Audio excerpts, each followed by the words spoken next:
This is the 2000 AP Environmental Science free response question. I will be working the math portion for you.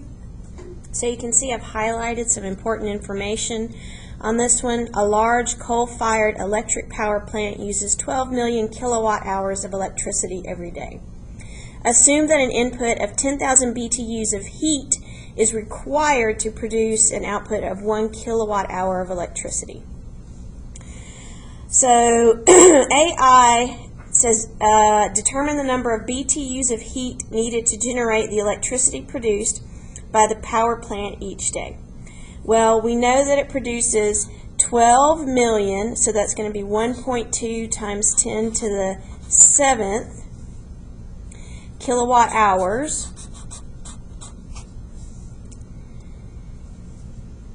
times an input of 10,000 BTUs of heat, which becomes 1.0 times 10 to the 4th, and that's BTUs per kilowatt hour. I like to set this up this way so that I can see what units cancel out.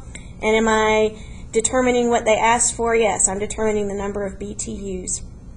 So when I multiply these two together, I just multiply the two mantisses, so 1.2 times 1.0 comes out to 1.2 times 10, and then the trick is just to add your exponents on your scientific notation, times 10 to the 11th BTUs is your answer.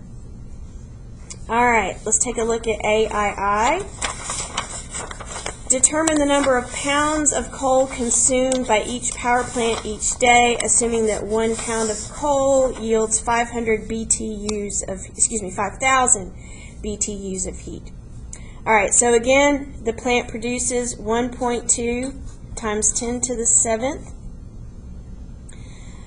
BTUs that we determined in AI, and then 1 pound of coal.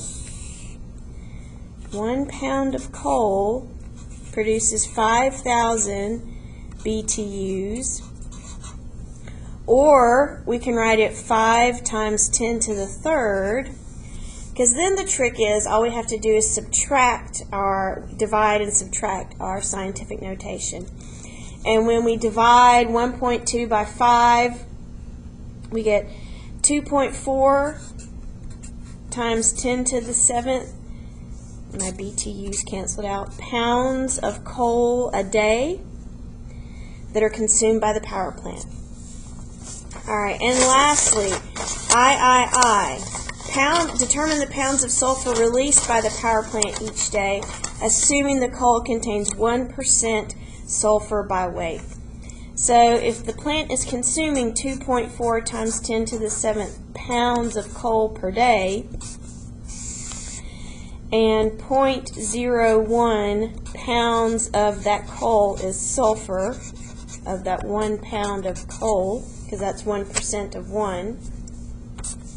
That's pounds of coal that cancels out, leaving us with pounds of sulfur. So that's going to leave us with, so since we're multiplying times 0.01 or 1/100th, that's going to change our exponent by 2 places, so that gives us an answer of 2.4 times 10 to the 5th pounds of sulfur.